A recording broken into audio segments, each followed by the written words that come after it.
رحم دلی نرم دلی مطلب یہ ہے کہ انسانی ہل کا مطلب ہے رحم دلی نرم دلی، مطلب یہ ہے کہ انسان سخت غصہ آنے پر بھی قوت اور طاقت ہوتے ہوئے بھی بدلہ نہ لے بلکہ معاف کر دے۔ یہ عادت صرف اس حد تک ہی ٹھیک ہے کہ اپنی عزت اور وقار میں کوئی فرق نہ پڑے اور روب و ادب میں کمی نہ آئے، مطلب یہ بھی نہ ہو کہ اتنے نرم بچ جائیں کہ سامنے والا بدتمیز ہو جائے، ایسا بھی نہیں ہونا چاہیے۔ جہاں نرمی کی ضرورت ہے نرمی کریں، اور جہاں اصلاح کے لیے تربیت کے لیے سختی کرنی پڑے تو وہاں پہ سختی بھی کرنی چاہیے۔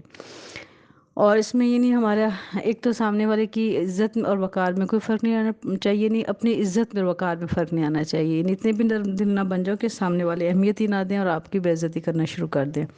تو اس چیز کا میں نے روی سے کام کرنا چاہیے اس پہ۔ پھر نمبر 7 ہے خندہ پیشانی۔ اپنے بہن بھائیوں، دوستوں، ہم جماعتوں، بزرگوں اور دوسرے لوگوں سے مل کر خوش ہونا، ان کے ساتھ ہنسی خوشی بات چیت کرنا خندہ پیشانی کہلاتا ہے۔ اس سے آپس میں محبت بڑھتی ہے، یعنی سمائل پاس کرتے ہوئے سامنے والے کو ملے، خندہ پیشانی ہے مسکرا کر ملنا۔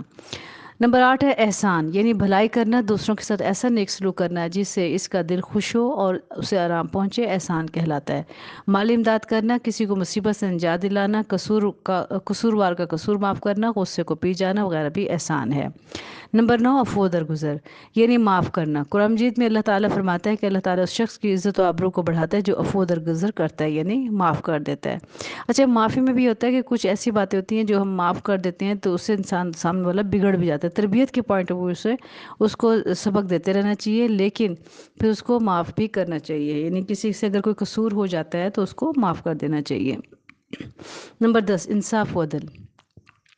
کسی بوجھ کو 2 برابر حصوں میں اس طرح سے بانٹ دیا جائے کہ ان دونوں میں سے کسی ایک میں ذرا بھی کمی پیشی نہ رہے، اس کو عدل کہتے ہیں۔ آپ صلی اللہ علیہ وسلم نے ارشاد فرمایا، قیامت کے دن جب کہ اللہ کے سائے کے سوا کوئی دوسرا سایہ نہ ہوگا، 7 شخصوں کو اللہ اپنے سائے میں لے گا جن میں ایک شخص عادل انصاف کرنے والا ہوگا۔ نمبر 11 رشک، کسی ساتھی، دوست یا ہم جماعت میں کوئی اچھی بات دیکھ لے پھر اسے اپنانے اور ویسے ہی بننے سے جائز طریقے سے کوشش کر کے اپنے سے اعلیٰ درجے والے کے برابر ہو جانا یا اس سے آگے نکلنے کی خواہش کا نام رشک کہلاتا ہے۔ یعنی ہم اس کی یہ بھی دعا کریں کہ اس کی نعمت اس کے پاس برقرار رہے اور اللہ تعالیٰ ہمیں بھی عطا فرمائے، اور اس کی کوشش کرنا جائز ہے، اسے رشک کہتے ہیں۔ نمبر 12 راست گوئی، سچ بولنا، کسی بات کو ہو بہو بغیر کسی کمی پیشی کے بیان کر دینا راست گوئی کہلاتا ہے۔ آپ صلی اللہ علیہ وسلم نے ارشاد فرمایا، سچ بولنا نیکی ہے، نیکی جنت میں لے جاتی ہے، اور آدمی سچ بولتا جاتا ہے اور سچ بولتے بولتے وہ صدیق سچل ہو جاتا ہے۔ نمبر 13 نیک نیتی، نیک نیتی کا مقصد ہے سب کے ساتھ اچھائی اور بھلائی کرنے کا ارادہ رکھنا، دغا، فریب، مکر، جھوٹ اور دھوکہ نہ کرنا نیک نیتی میں شامل ہے۔ نمبر 14 شجاعت اور بہادری، ضرورت کے وقت خطرے میں پڑنا، دوستوں کی خاطر خطرہ مول لے لینا، خوف کے وقت دل کو قابو اور مضبوط رکھنا، اور اسلام و ملک کی خاطر دشمن سے مقابلہ کرنے اور موت کو بے حقیقت جاننے کا نام شجاعت ہے۔ نمبر 15 ثابت قدمی، یہ وقار اور شجاعت کا مجموعہ ہے، ہمیں مشکلات میں صبر کرنا اور مصیبتوں کا خندہ پیشانی سے مقابلہ کرنا چاہیے، اسی کا نام ثابت قدمی ہے۔ احسار و قربانی، سخت سخاوت اور فیاضی کا سب سے بڑا اور آخری درجہ ہے، جس کے معنی یہ ہے کہ دوسروں کی ضرورت کو اپنی ضرورت پر ترجیح دینا، یعنی خود انسان تکلیف اٹھائے اور دوسروں کو آرام پہنچائے، خود بھوکا رہے اور دوسروں کو کھانا کھلائے۔ نمبر 17 سخاوت، اپنے کسی حق کو خوشی خوشی اور مسرت کے ساتھ دوسرے کے حوالے کرنے ہیں۔ اس کی کئی صورتیں ہیں، مثلا اپنے حق کو کسی کو معاف کر دینا، اپنا بچا ہوا مال کسی کو دے دینا، اپنی ضرورت کا خیال کیے بغیر کسی دوسرے کو دے دینا، دوسرے لوگوں کے لیے اپنے جسم کی طاقت خرچ کرنا، اپنی دماغی قوت خرچ کرنا، مطلب یہ ہے کہ اپنی ذات سے دوسروں کو فائدہ پہنچانا ہے۔ نمبر 18 وقار، اس کا مطلب یہ ہے کہ انسان فضول باتوں، برے اور ناپسندیدہ کاموں، بے ضرورت اشارہ بازی سے پرہیز کرے، اگر کسی پر غصہ آئے تو اس پر قابو پائے، جب اس سے کوئی بات کی جائے تو اسے توجہ اور دلچسپی سے سنے، اور جب کچھ پوچھا جائے تو سوچ سمجھ کر جواب دے اور اپنا وقار اور عزت قائم رکھے، کسی کام یا گفتگو میں تیزی یا ترش روی پیش نہ آئے۔ نمبر 19 وفا، اپنے وعدہ اور قول پورا کرنے کے لیے اپنی جیب سے روپیہ خرچ کرنے اور تکلیف و مصیبت اٹھا کر ذمہ داری سے عہدہ برا ہونے کا نام وفا ہے۔ وفا کی ضد عہد شکنی ہے۔ نمبر 3 امانت، اگر آپ کے پاس کسی کی چیز رکھی ہے، اس کے مانگنے پر یا ویسے بھی اس کو جوں کا توں دے دینا امانت میں داخل ہے۔ نمبر 21 اعتدال و مینہ روی یہ خوبی اسلامی اخلاق کی جان ہے۔ آپ صلی اللہ علیہ وسلم کا ارشاد ہے کہ دولت مندی میں درمیانگی بہت اچھی ہے، محتاجی میں درمیانگی بہت اچھی ہے، اور عبادت میں بھی درمیانگی بہت اچھی ہے۔ اسلامی عبادت میں بھی اعتدال کو حکم دیا ہے، نہ عبادت اتنی زیادہ ہو کہ انسان دنیا کے کاروبار کو بھول جائے، اور نہ اتنی کم ہو کہ اللہ تعالیٰ کے فرائض میں غفلت برتے۔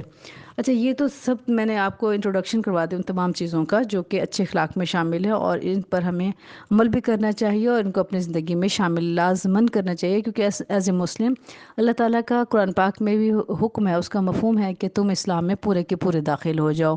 تو اس کے لیے یہ ہے کہ ہمیں ان تمام باتوں پہ عمل کرنا ہے، اسے اپنی زندگی میں اپلائی کرنا ہے، اور ساتھ ساتھ یہ بھی سوچنا ہے کہ یہ ہماری زندگی میں کس حد تک شامل ہے۔ تو اس میں ان تمام اخلاقیات میں بھی اعتدال کی ضرورت ہے۔ اس میں یہ نہیں کہ آپ حد سے زیادہ بڑھ جائیں، کسی چیز میں بھی حد سے زیادہ نہیں بڑھنا، بلکہ یہ دیکھنا ہے کہ اللہ تعالیٰ نے جو ہمارے لیے حدود مقرر کی ہیں وہ کون کون سی حدود ہیں، اور اس حدود میں رہ کے ہم نے ان تمام اخلاقیات کو اپنانا ہے۔ یہ بھی نہیں کہ آپ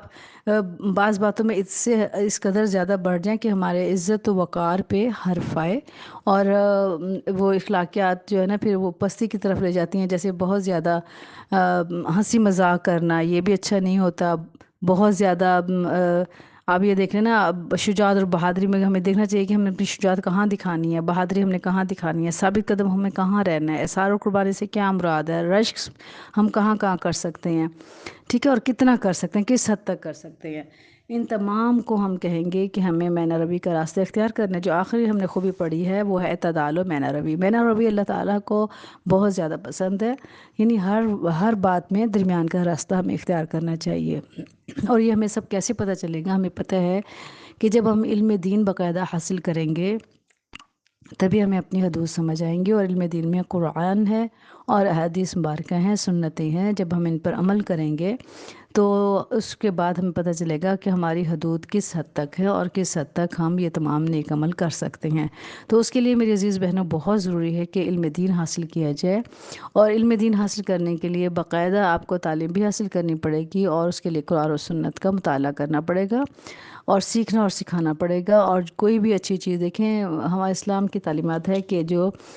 حکمت کی باتیں ہیں، حکمت کی چیزیں انسان جو مسلمان ہے اس کی وہ میراث ہیں، جہاں سے بھی ملے لے لیں۔ تو فرقہ واریت میں نہ پڑھیں، بالکل پکے مسلمان بن کے رہنے کی کوشش کریں، اسلام اور شریعت کے مطابق زندگی گزاریں، کیونکہ اللہ تعالیٰ نے انسان کا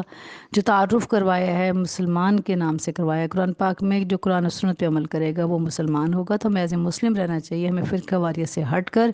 ایک مسلمان یکسو ہو کر ہم نے یہ سیکھنا ہے کہ قرآن و سنت پہ ہم عمل کیسے کریں، کیسے ان تعلیمات کو حاصل کریں، کس حد تک ہم نے ان پر عمل کرنا ہے، اور کس کی کیا حدود و قیود ہے۔ اس کے لیے میں آپ سے گزارش کروں گی قرآن و سنت کا علم حاصل کریں، اور باقاعدہ ان تمام چیزوں کو اپنی زندگی میں لانے کی کوشش کریں۔ اللہ تعالیٰ سے التجا اور گزارش کرتے ہیں اللہ تعالیٰ میں پکا سچا مسلمان بنائے، اور علم کے ساتھ عمل کرنے کی توفیق اور سعادت نصیب فرمائے، آمین یا رب العالمین۔